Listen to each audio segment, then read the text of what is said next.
Every town keeps its secrets. Eldermore's was buried beneath whispers and shadows until I found the mirror. They call it the borrower of tis, stealing youth, trapping souls, feeding the vanity of those too afraid to fade. I thought I broke the curse. I thought I walked away, but she never did. In the town of Eldermoore, no one aged past 30. Skin was flawless, hair thick and glossy, eyes bright as youth. Outsiders said it was good genes, or maybe the food they consumed. But the locals knew better. They never spoke of it, but they knew. To locals, it's a secret kept quiet by blood and binding oaths. Eloise, a travel photographer, arrived to document the town's alleged ageless living. At first, she was mesmerized. Women in their 50s looked 20. She never witnessed anything like it. Even the elders had a youthful glow that felt unnatural. The people of Eldermoore are part of an ancient, silent pact. Every so often, a new face arrives, someone vibrant, glowing, full of life. Once welcomed, they are slowly and ritualistically drained of their beauty. They were called the beauty borrowers. Eloise had just finished photographing the flower market when a young boy approached her on a bike. He handed her a black envelope sealed in wax with the town's crest, a mirror framed in roses. Inside, an elegant handwritten note. Miss Eloise, we'd be honored to have you as our guest for dinner. Please join my family at the manor on Friday at 7. Warmest regards, Mayor Allard. It felt charming, old-fashioned. Eloise accepted with no hesitation. Eloise made sure to dress to impress. She wore a red cocktail dress that hugged her frame just right and pinned her hair into a soft, elegant twist. At the manor, she was greeted by the mayor's wife, Lucile, a woman of striking beauty and unnervingly flawless skin. Eloise blinked, momentarily stunned. Lucile was supposed to be in her 50s, yet she looked barely 30. Old enough to be the mayor's daughter, Eloise thought. But who am I to judge? Lucile kept complimenting her, on her skin, her bone structure, and her big, beautiful eyes. Eloise smiled politely, but something about it felt off. The mayor raised his glass. To beauty, he said. Everyone drank. The following week, Eloise was walking downtown. She happened to catch her reflection in one of the shop's windows. Dark bags underneath her eyes, a dullness to her skin. Her lips not as full. Maybe it was from all the traveling and not getting enough sleep. But each day, it worsened. Later that week, she happened to pass Lucile. As soon as she saw it was the mayor's wife, Eloise panicked. She grabbed a newspaper from a nearby stand and held it up to her face, hoping, praying, Lucile wouldn't recognize her. But it was too late. Eloise, is that you? Lucile's voice rang out. Eloise lowered the paper with a forced smile. Hi, Lucile. I didn't even notice you there. Lucile returned the smile, but her eyes were sharp, calculating. You look different, she said softly. Are you feeling all right, dear? Eloise laughed nervously. Just tired. Too much work. Not enough rest, I guess. Lucile stepped closer. Her perfume was strong, very rich, but a tad bit masculine. Unisex, perhaps. She tilted her head slightly and started examining Eloise's face. Well, she said, you were simply glowing at dinner the other night. Truly radiant.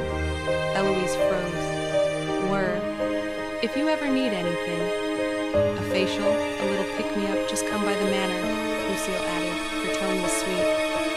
We take care of our guests here in Eldermoore. She leaned in, lips just inches from Eloise's ear. It's such a shame when beauty fades, don't you think? Then she walked away, clicking her red-bottom heels against the pavement. As she was walking away, this wrinkled old lady approached her. She looked very elderly. It looked like she was begging for money. But Lucile ignored her and brushed her off. She didn't feel like a guest anymore. She felt like prey. The interaction felt sinister. Something was going on, and she had to find out. Eloise couldn't shake Lucile's words. Such a shame when beauty fades. That night, she tossed and turned in bed, mind racing. Her skin felt tight. Her knees ached when she stood. It wasn't normal. It wasn't natural. Something was wrong with Eldermoore. By morning, she'd made up her mind. The local records office sat quietly near the edge of the square, tucked between a clock repair shop and an abandoned library. It didn't look open, but the door wasn't locked. Eloise slipped inside. She didn't know what she was looking for. Just something. She pulled a ledger marked Residence, 1951 to 1975. The names were familiar. She'd seen them at the flower market, the cafe, the post office. Marcy DeVille, Arthur Kent, Lucile Allard. She frowned. Lucile? She flipped forward, 1981. 2001, still Lucile, same last name, not a single wrinkle, not a strand of gray. Her face in the 1960 photo was identical to the one she wore yesterday in the street. Eloise's hands trembled. "I knew it!" Eloise screamed. Her fingers trembled as she flipped through stacks of old photos and newspaper clippings. She tossed aside one article, then another, until a headline caught her breath. Beverly Whitmore, crowned Miss Eldermoore, 1999. There she was, glowing, radiant in a blue dress, tiara glinting under spotlights, surrounded by smiling townsfolk. But then, another article, this one smaller, no photo. Local pageant star disappears weeks after win. And then it clicked, the woman from earlier. The wrinkled elderly woman outside the boutique, the one who begged Lucile for spare change and muttered nonsense to herself. That was Beverly. Eloise's heart pounded.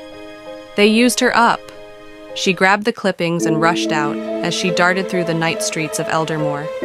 She found Beverly in a back alley, wrapped in layers of wool, face mostly hidden.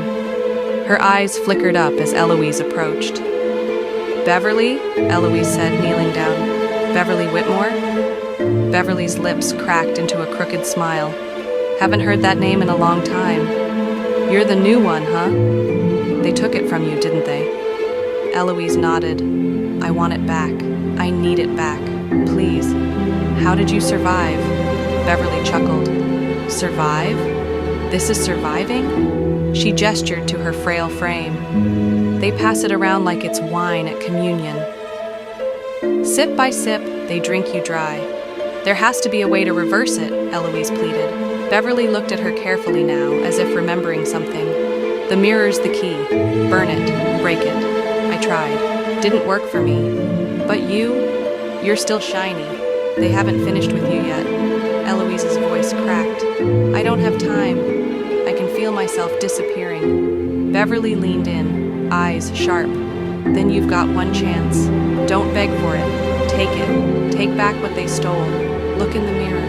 Demand it. Your beauty is still yours. You just have to make it remember." Eloise stood.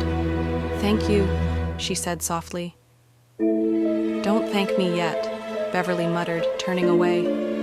"If you fail, you'll end up like me. Or worse."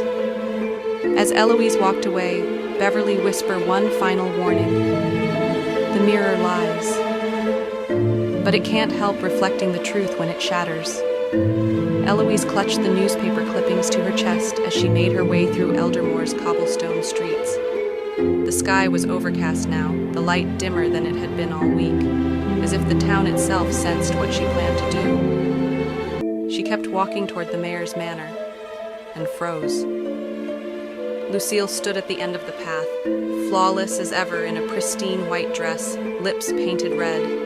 Her eyes locked onto Eloise's. Behind her, more townsfolk began to gather, surrounding her, closing her in, similar to Michael Jackson's Thriller video. Only they weren't ugly creatures, but all beautiful. Smiling florists, dapper shopkeepers, even the child who'd once offered her a rose, all radiant, all glowing, all watching, all sinister. "Where are you headed, Eloise?" Lucile asked sweetly. "Home," Eloise lied, swallowing hard. Lucile stepped forward. "Oh, come now. You are home. And we've taken such good care of you." Eloise stepped back, hand tightening around the broken glass hidden in her pocket. "I know what you are," she said through clenched teeth. "What all of you are." A murmur rippled through the crowd. Lucile's tone dropped. "We gave you everything, Eloise. You were admired, envied, adored, and instead of gratitude, you dig through records like a rat. You stole from me, Eloise spat, and from Beverly, and from God knows how many others. Lucile smile. And what, darling? You're going to fix it? Smash the mirror and set us all free? She chuckled. Eloise didn't answer. Suddenly, a hand grabbed her shoulder from behind, tight, bruising.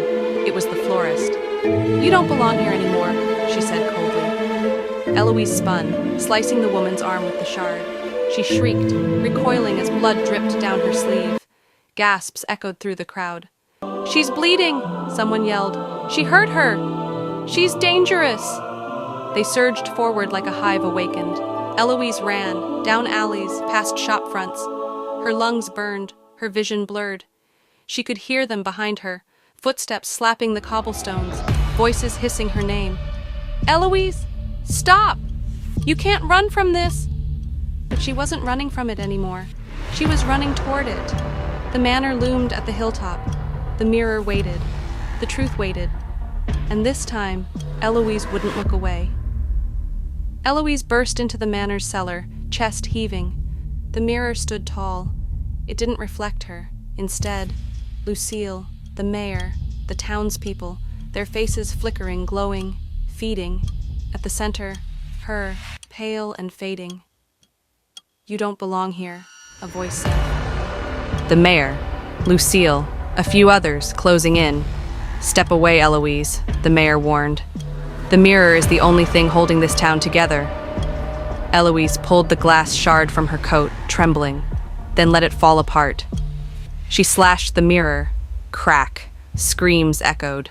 The townsfolk collapsed. Lucile's perfect face crumbled to dust, and Eloise blacked out. Eloise awoke to the morning sun shining through the broken glass. She touched her face. It felt young and supple again. Peering into a shard of the mirror, she gasped, "It's me! I'm back!" The spell was broken. But what about the townspeople? What about Lucile? 6 months later, Eloise completed her journalism piece on the town's strange aura. She was happy to be back home in the mountains. Eldermoore was a memory buried deep, literally. The morning after breaking the spell, she had buried the broken shard in an abandoned playground.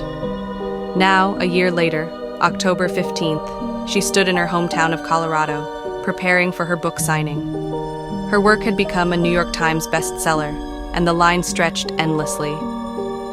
At the end of a long day, only a few people remained. Among them, an old frail woman caught Eloise's eye. Is she in line? Or maybe just lost? Eloise wondered.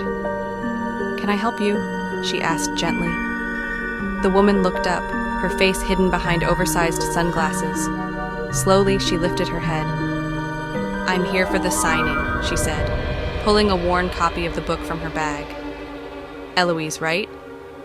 Eloise smiled politely. Yes, that's me. She quickly signed her name. And who should I make it out to? The woman lowered her shades just enough to reveal her eyes. It's Lou. Could you write, I never left. P.S. I'll be back. Her voice was chillingly familiar. Eloise froze. Lucile. It couldn't be. Not here. Not now. She didn't let on, but her heart raced as she watched Lucile, now older, no wedding ring, a shadow of her former self, snap the book shut. Without another word, Lucile caught an Uber. And just like that, she was gone. As Eloise was packing up leaving, there was a note on top of the stacks of books that were left. It was a black envelope with Eldermoore's town crest. It read, There's a lot you don't know. There's evil that can't be explained. It's more than just a mirror. You have no idea the trouble you have caused. We were only trying to protect you.